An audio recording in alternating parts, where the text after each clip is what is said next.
That healer crazy. Heath Velvet, that chick crazy. She freaking crazy. She's easily like the best part of this entire episode. And it makes sense. Let's be honest. It actually makes sense that this girl is freaking crazy powerful because she's part of the Freya Familia. Like, she's probably been put through like some crazy training just like the rest of them.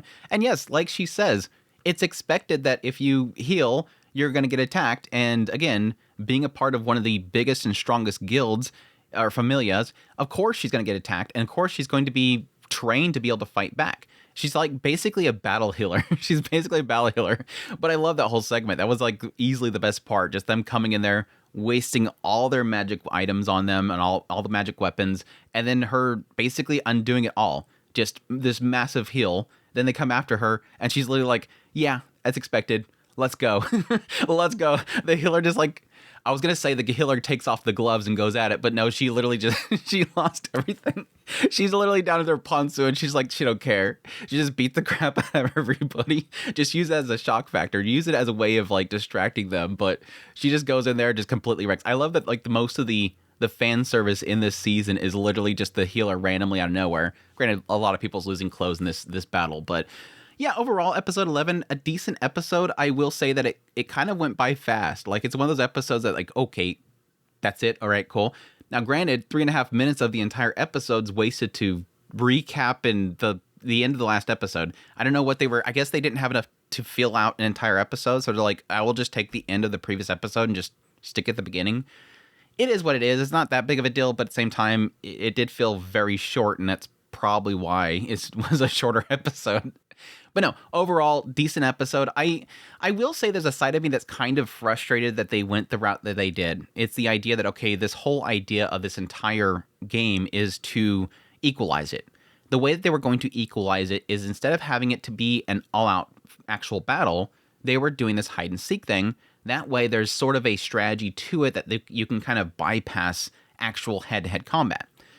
They end up making it head-to-head combat anyway. So it's like one of those things of like, oh, cool, we're going to make this interesting and not just everybody slamming into each other.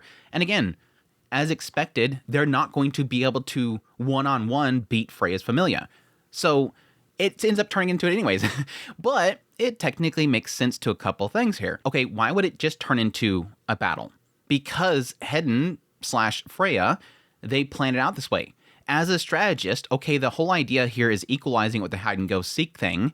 How do we equalize it? Force them to have to come to us. It's a strategy. It makes sense. They're not, like I said, it's not breaking rules. It's a strategy. If our strength is in our literal strength, why not force them to have to come to us? If we're being put handicapped that we have to find all these gods and goddesses, why not force them to come to us and protect our one single goddess? It makes sense. And yes, I can see them allowing it from the outside and the guild's perspective because, again, they don't want Freya to lose. Again, like I said with my thumbnail in the last episode, it's literally the most rigged fight ever. It's the most rigged war ever. Because the guild doesn't want Freya to lose, they're going to allow it. They're going to go, oh, perfect. Perfect. This plays right into our hands. Now Freya can't lose. They're going to force them to have to fight. And I think that's kind of an interesting thing with this whole thing. And it sort of has me a little fearful for how this is going to wrap up, because it does technically put this into the realm of, in the end, everybody just has to stand their ground. I don't see these individuals beating these people. They've painted the Freya Familia being so powerful for so long, they literally can't beat Freya one-on-one. Now, it can turn into a thing where certain individuals will pull something. Like they can take somebody down. Something like that. But I don't see it happening. I mean, just like with the healer. The healer is literally soloing a bunch of people. Their healer is soloing a group of people. I mean, with like the Chuni guy and Tsubaki, unfortunately, I don't see her winning. They've painted it that she can't win. Now, granted, they do have the benefit of Haruhime. And Haruhime is doing some crazy stuff. Like I like the fact that literally they're like, oh, do the level up. She group levels up a whole bunch of people, which she's done that before. And then immediately after, Tsubaki's like, level me up. Like, so casually asking for a level up. Oh, there you go. Here's your level up. It does show that, yes, technically she's done it before. She's done a double level up before. It shows that Haruhime herself has really boosted up. And yes, with her, boosts up a large group of people. But in the end, what did Hermes say? In the end, no matter what they do, it's impossible. It's an impossible task. Why? Because they painted for so long that these people they can't take down Freya. Without this other familia that they unfortunately will not allow to be a part of it, they can't beat her. Again, just the idea that this massive culmination of all of these guilds, all these familias cannot take down one shows that strength difference there, and it's freaking crazy. But anyways, yeah, the episode overall, decent. They starting out with it, getting again to the idea of what Cassandra was talking about, which I guess I can read into a little bit. She talks about the idea of twilight-covered plain, which I'm guessing is talking about the idea that this battle might go on for a while. The elf and the prume, which I'm guessing, I don't know what the prume is. I think Hedden called Lily a prume at some point, so they're calling her a prume. And of course, he's an elf, so it's obviously the elf and the prume is going to be Lily and Hedden facing off against each other. The boar and the chariot... ? I'm guessing that's a reference to Ottar and Belle. I can see that, I guess. But the winds blow in our favor. That's the interesting thing, and I didn't note this last episode, but it is interesting to finally have for once, and this could be a bad thing, for once, one of these sort of dreams that Cassandra has is in the benefit of Belle. Every time she has a dream up until now, it always feels like, if I remember correctly, it's always in not to their favor. This is the one time she's saying it's to their favor, which that's kind of interesting to have that happen for once. But yeah, Lily is doing her strategizing. She's getting overwhelmed by everybody, but she picks herself up. But yes, we get the strategy that she puts 70% of their forces into scouting. Again, doesn't even matter in the end. But again, it does seem like there is some setup here for the possibility that it wouldn't work out that way. It does seem like they do have sort of a setup of what they're going to do in this situation. I mean, you even have the girl over here. She's shooting down swords for people.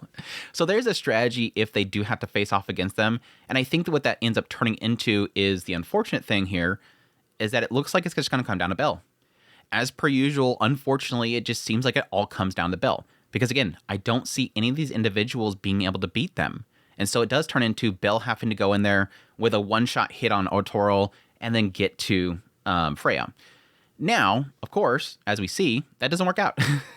Belle comes in there. It was interesting to see that he actually runs into Vaughn. He ends up one-shotting Vaughn, which is kind of crazy. He says that at first he always feared Vaughn, but now Vaughn is weaker.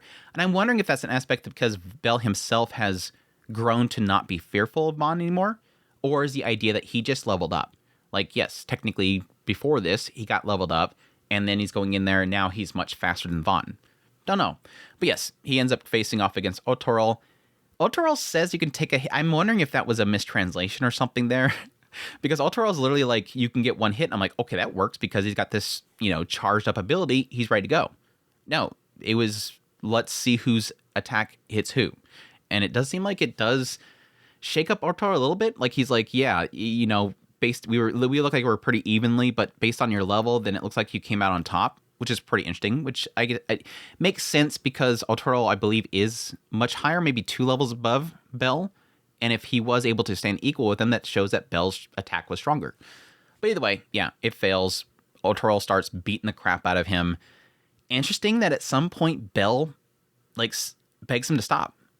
I was wondering if that was sort of trying to throw him off or if he's literally begging to stop. It's kind of one of those rare moments where you have a character rather than them being beat down and they're just going, no, I can't lose. Belle's literally saying, please stop. It is too much for him, which is pretty crazy at that point. But you having Freya off the side basically saying, don't break him, Ottar. But Ottar's saying for someone to have all of her love and bask in her love, prove it to me. Basically take me down so that you can prove this. I think this is the first time we've really ever seen Ottar sort of express something to the whole situation. He stand off the side and kind of questioned if Freya wants this or that, but it's never had a point where we heard Ottar's his opinion about the situation.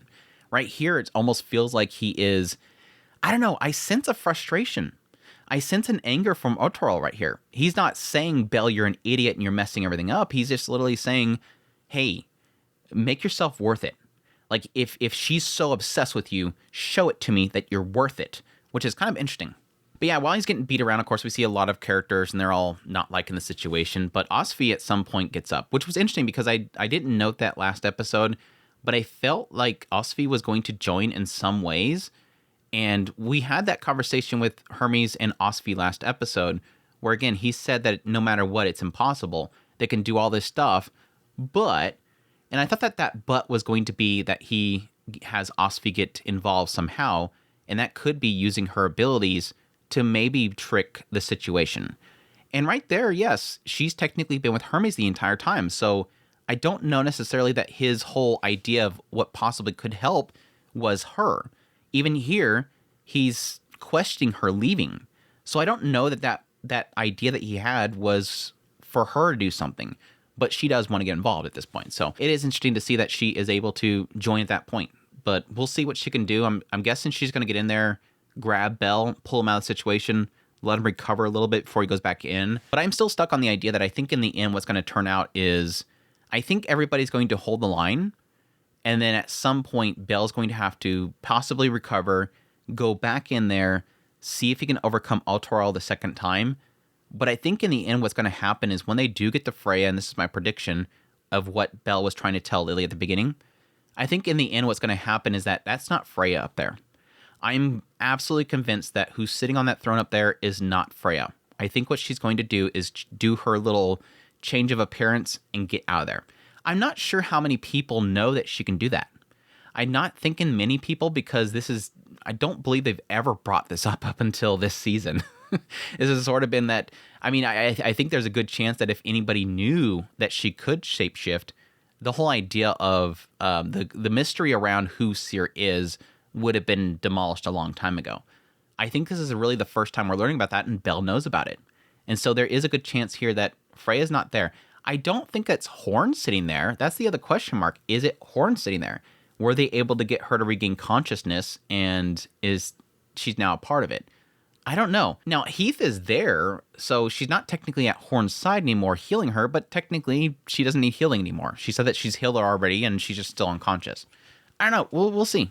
Either way, crazy fights. Interested to see where it goes from here. I assume right now Osvi's going to take Bell, get him recovered. He's going to probably come back in. I don't know what he's going to pull. I don't feel like any of these individuals should be able to beat any of Freya's Familia unless they group up together in a really strong formation. It has even painted a lot of situations where even when multiples of people that are just a couple levels underneath somebody try to fight them, it's still impossible. I mean, I got that sense with a lot of the fights they did with, like, you know, Aisha and whatnot a couple seasons ago. It does really feel like a level means a lot in this world. I mean, that makes sense with how you don't have characters that are level 99 in this world. I mean, you might. You might. No spoilers.